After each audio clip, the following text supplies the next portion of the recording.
From the OUTV Broadcast Center in Los Angeles, California, this is Brief News Brief, a brief look at today's trending news topics, proudly combating the thought police since 2016. Here's your host, James Heaney. I'm James Heaney, and this is your Brief News Briefing. And today we start our episode with an exclusive story, Thundergate. Last night on ABC, on the Gong Show, America was robbed. No one else in the mainstream media is willing to address this. Perhaps it's because they're afraid of Big Brother ABC. ABC owns Disney. They bought Fox. Personally, I haven't watched ABC in nearly a decade since they ruined an American treasure, the television show Lost. Of course, you're all familiar with the Gong Show. It's the old 1970s variety show. It showcases America's tastes and talent, showing the world what we value as art and who artists are in a free world. Well, last night we witnessed trusted voices in journalism, the trusted voices of Rob Riggle and Kristen Schaal, praise shoddy art with weak premises while shunning a charismatic, cutting-edge performance by our brave American boys in Thunderbulge. Thunderbulge owned the stage last night, but left empty-handed when compromised judges delivered rigged results.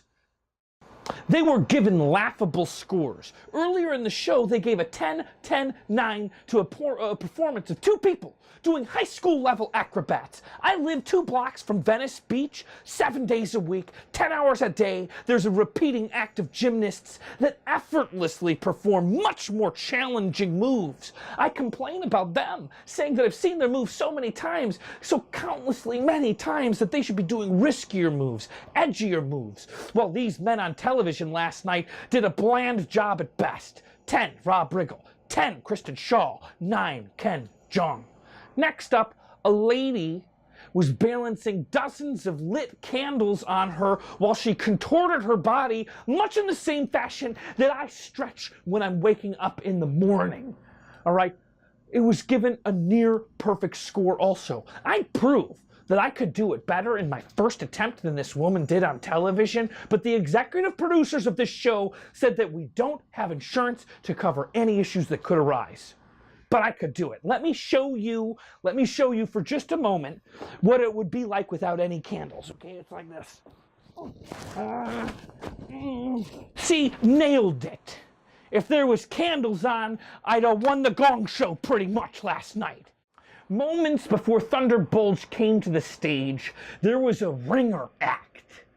It's just to throw off the attention of America. A man came out and intentionally made a fool of himself for a scripted bit that was just put in to give Ken Jeong a reason to dance on stage. And this is leading the American people to trust the judges' voices that they see in the show. Bad act, it gets gong, no scores awarded, we trust these judges. It's much in the same way that when a magician is doing a trick, he'll put a bunch of little moves with his hands over here so that America stops watching this hand. This is the hand where everything important's going on. He was just there to put disinformation out there. But then it happened, clear as day. Thunderbulge delivered a knockout performance, and we were rewarded by seeing something wonderful, and they were rewarded by unspeakable marks. I'm not going to repeat the scores, but let's be honest. Even 1 point shy of a perfect score is a slap in the face of Lady Justice anyhow. They should have won the Gong Show. What is happening? Who is meddling in American affairs? Well, we did some research at Brief News Brief, and we looked into some of the figures. And the top figure of this scandal, turns out he's not who you think he is. Lovable host Tommy Matland? No, not even close. There is strong evidence to support that this man is actually a trained imposter, gathering the skills that he learned on the set of his infamous spy series, Austin Powers. The Canadian-born man Mike Myers disappeared from the Hollywood scene, only to re-emerge as a disinformant, chipping away at the fabric of America's culture by becoming the host of the Gong Show. I cannot name a more reliable news source, than The Daily Show, other than, of course, brief news brief, but that goes without saying. You're seeing it, so you already know. But Rob Riggle and Kristen Shaw, who were both correspondents on The Daily Show, well, their flame of truth has been extinguished. It may seem arbitrary, but if you saw me on television supporting a ludicrous idea like saying Cookie Clicker's an artistic great game, but don't play Super Mario Brothers, you'd think I was a liar, a sellout, and a cheat. And you know what? I wouldn't blame you for thinking that. You would be outraged. You should be outraged. Thunderbulge was the best act of last night's Gong Show. That's a fact. These are trying times, America. Stay informed. I apologize for how emotional I became during the last segment. It's just that the truth is important to me. I'm sorry. This morning, dozens of goats took over a neighborhood in Idaho. The goats turned up early. The early goat gets the worm, right? At least 100 of them roamed into a residential neighborhood on the western side of Boise, Idaho. Their provenance was initially unknown, though some sported ear tags that suggested that they might just be livestock. When they embarked on the neighborhood, they began busily stripping rose bushes and nibbling ivy off of trees and mowing lawns.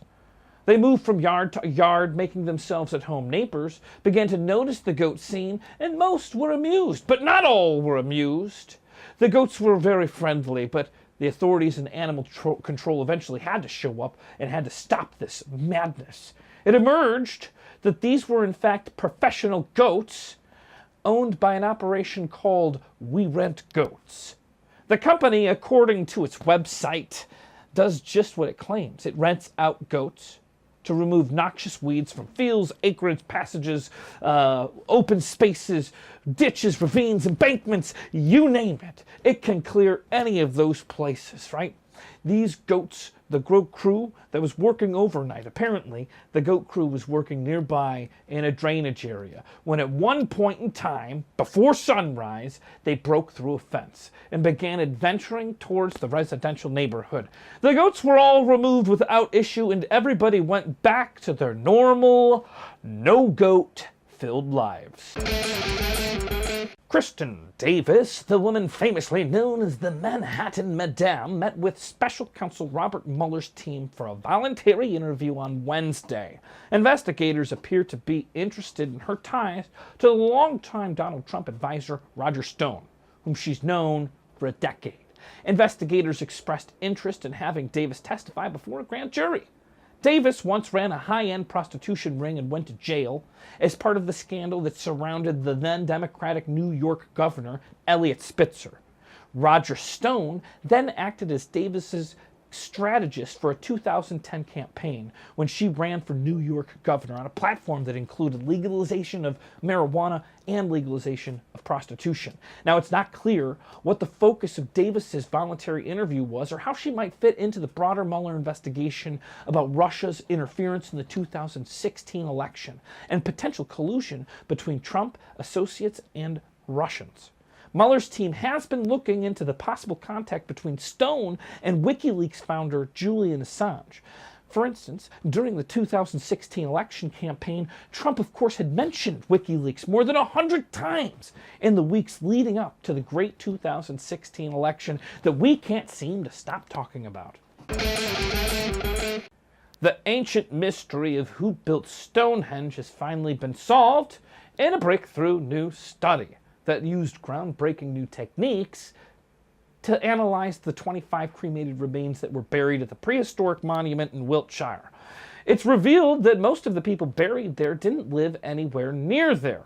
There was a potential mix of men and women, and that they were all from a higher social status. It's unclear if the individuals died shortly before being cremated and transferred there, or if they had died generations earlier and had been transferred there because they were very respected ancestors. The researchers from the University of Oxnard can't guarantee that these remains are those people that actually built the monument, but the earliest cremation dates are described as being tantalizingly close to the date when the blue stones were brought in to form the first stone circle.